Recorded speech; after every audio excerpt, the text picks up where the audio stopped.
What's up, everybody? Welcome to the Productivity Pack. I am Taylor Welch. Hopefully you know that, but I'm so happy that you picked up this asset because this is probably one of the highest rated pieces of material that we teach our clients, our team, all of the different industries and the companies that we work with. Your productivity is actually the key to you being able to achieve more with less time, and people get overwhelmed, let's face it.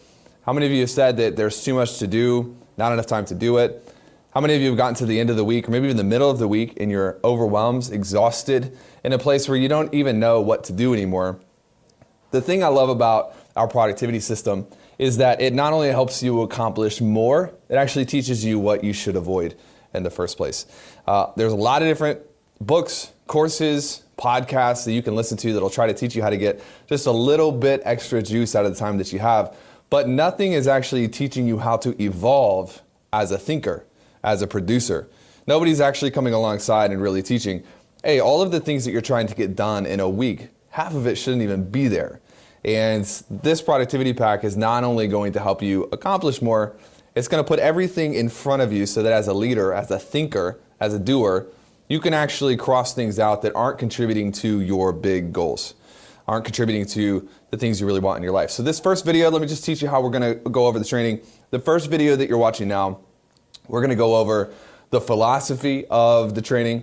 We're going to go over the terms so that everything makes sense. How many of you know that we got to speak the same language so that I can download the way I think to you? So I'm going to teach you the words that we use to describe the different elements of the program. Then we're going to go through 3 different views to the productivity pack. There's the month, there's the week, and then there is the day. Now, a lot of people think that they can get away with just doing a monthly calendar or just doing, maybe a daily thing. A lot of people enjoy putting together to-do lists and things on software. What I have personally found is that there's nothing that can replace a good old-fashioned pen or pencil and writing on paper.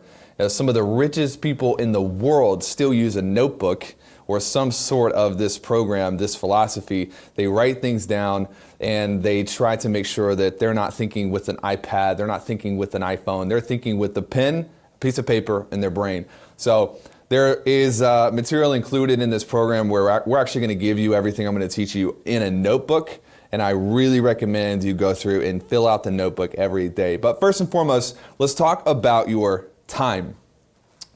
Your calendar is actually like a budget. And if you haven't seen the other material, we have a whole course, a home study course on, it's called Wealth Secrets Bundle, I think, and we talk about budgeting and how budgeting is designed to give you freedom, not necessarily designed to constrict you. Your time and your calendar is the exact same way. In fact, it's more important because we can get more money, but we can't ever get more time. People waste so much time doing things that do not matter. So you need to think about your calendar like a budget. You want to tell yourself, where is my time going to go? I'm going to limit myself in certain things. So I'm going to show you in a second what the monthly or the weekly view should look like. But first and foremost, you want to balance yourself down to a zero budget. So you don't want any time in your calendar to be unaccounted for. If you've studied budgeting and things like that, I'm kind of a nerd, so I've done that. It's called zero balance budgeting. You want to do the same thing with your time. Every single hour has a job, and if you have a bunch of hours and minutes that are not accounted for, you're probably being wasteful with the only resource you can't get more of, which is time. The fastest way, hear this, the fastest way to become productive is to know first and foremost where your time is going and then tell it what to do. So you have control over that. Make sense? So that's my philosophy on this. Let's get into the terms because there's several terms that are different. We have the weekly budget. This is budgeting your week by the time of day and the day of the week. So there's a couple different ways we're going to do this, and when I show you the weekly budget, you're going to just see how it's broken up based on the days, the times, and then where you are in the week. To be completed, we don't use the term to-do list a lot because sometimes you've got projects and outcomes and reminders that aren't necessarily to-do items, they're to be completed. So that's our version of a to-do list. This is represented by a bullet, which you'll see here in just a minute. Meetings, these are time-based to be completed items, or they're meetings represented by a circle, so not a full bullet, but a circle. Radar, these are items that are on your mind but you aren't really supposed to focus on them yet. I've got a couple people on my staff who are in the room learning from this training. I want to ask them a question. How many times have you laid in bed at night, but you can't go to sleep because you're thinking about what you need to do tomorrow? Many times. Many times. I have to write it down. All the time. Yep. You? Oh, yeah. All the time. So sometimes what I've found as an entrepreneur, as a producer, very busy, is that I'll have 3 or 4 things that I need to do, but I'm thinking about 20 other things. I can't get it out of my brain, and there's nothing I can do with it because I don't have time to do it, but it's in my brain and I can't get rid of it. And the radar is massive because it's actually going to give you a place so you can take all of those things that are swirling around 1,000,000 miles an hour, put them down on paper, and your job is not to complete them or cross them out. Your job is to remember them so you can deload, right, the bandwidth, get that out of your head, and then that bandwidth can go towards other things, or you can go to sleep. So that's your radar. Study. Andrew Carnegie said that a person's reading diet should be as meticulously put together as their eating diet, because reading and learning in and of itself is food. And I believe that we're in a day and age where there's so much information, so many things you could learn, so many books, so many courses, that what I like to do is I actually like to take control of that. What do I want to learn? What do I want to get better at? And I actually put that down in a tab called Study. I'm creating my study diet. We have an incredible training on this. We'll talk about it later because the team doesn't want me to confuse you. Ignore that. Targets. This is the last section. These are your big targets for the month. So you could, people have all these different sorts of goals. Maybe your goal or one of your targets is I want to sell 1,000 products this month, or I want to make 800 grand, or I want to get down to 180 pounds. Notice all of these things are quantifiable. Quantifiable. At the end of the month, do you know whether you've hit 800K or not? It's not confusing. It's not hard. You don't have to waste any bandwidth figuring it out. You know, are you down to 180 pounds or are you not? So you want to keep these targets very quantifiable. Make sure that you don't have to spend a lot of time thinking about it. And again, what my promise is to you is that this productivity pack not only helps you do more, it helps you know the right things to do. Targets is a big piece of that because every day when we go through this program, we're going to look at our targets. We're going to look at what we're trying to achieve. And how many of you know if you start seeing a lot of to-do lists that are not contributing to your targets, you're going to probably get rid of them. And that's what's powerful about it. Cool? Any questions so far? Good? Good? All right. Month view. I'll get into this in a minute. 2 pages. Top. I'll explain this later. Basically, the top to bottom of the left page is all of the days of the month. So we're going to go through that in a second. It's a holistic view of the month and what's going on.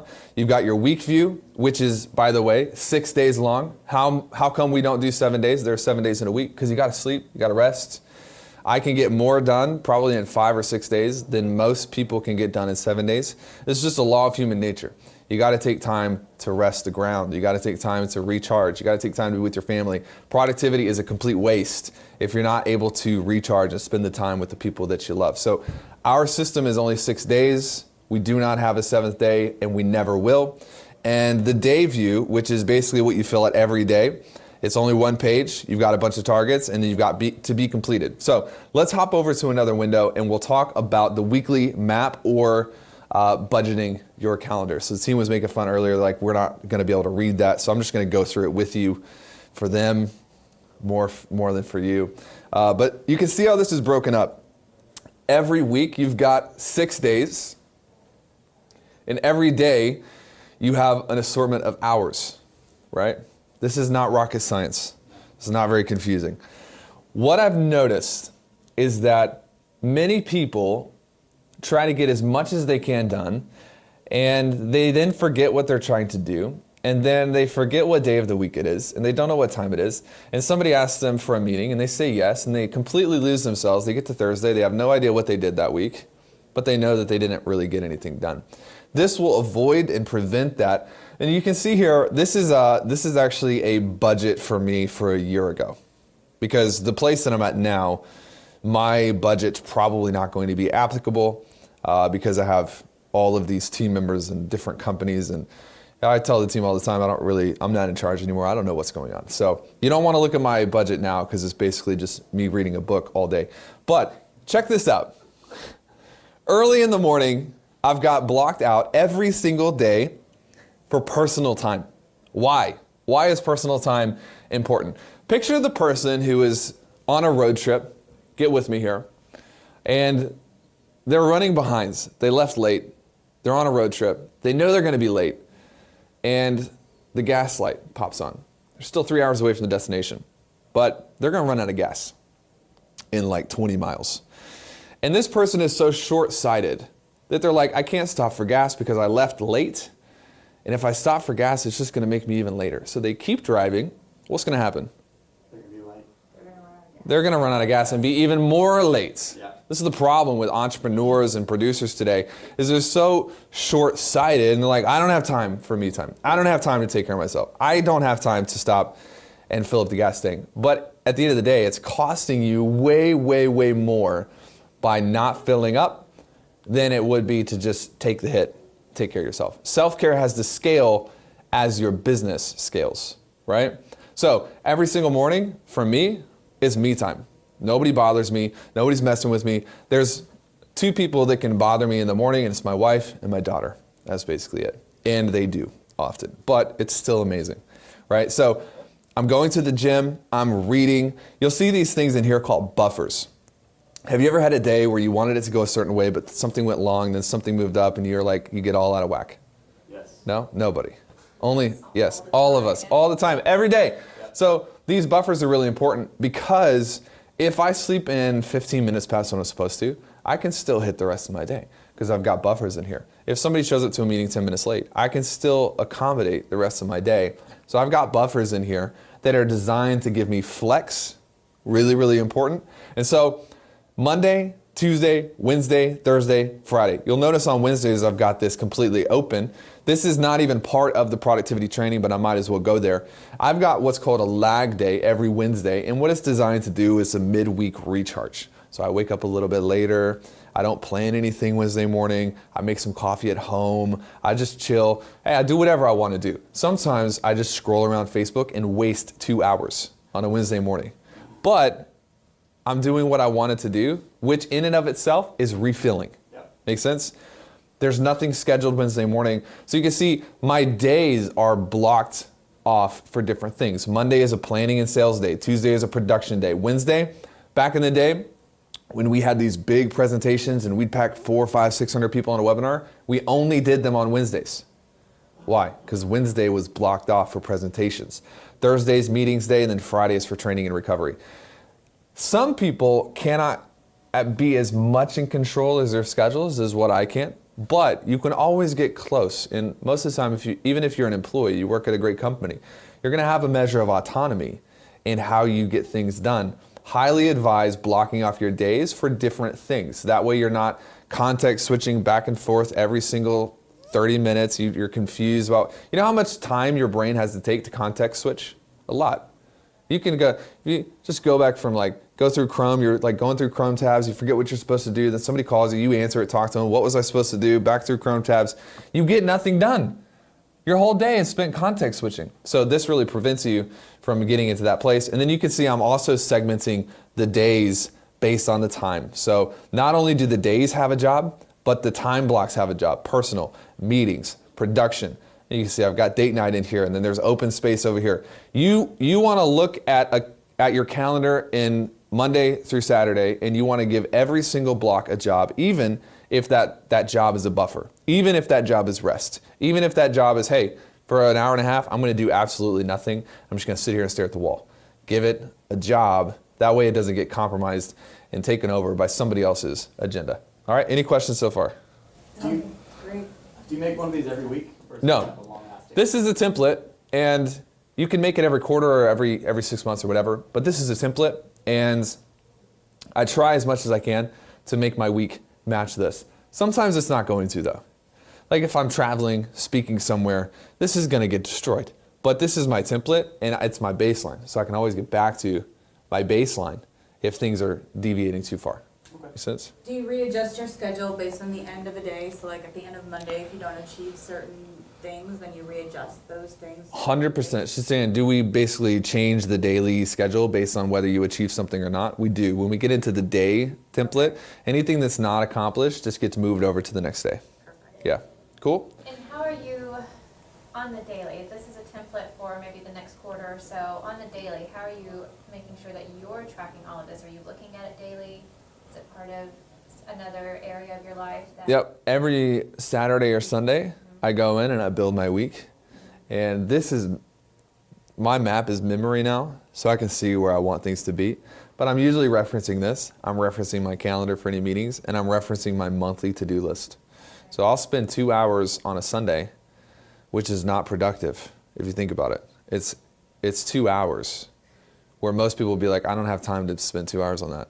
But Monday, Tuesday, Wednesday, Thursday, Friday, Saturday, I am sharp as a whip and fast as hell because I've spent 2 hours planning it out. So the more time you can spend on the weekend building your map, the faster you'll be during the week. 100%. Cool? All right. See you on the next training.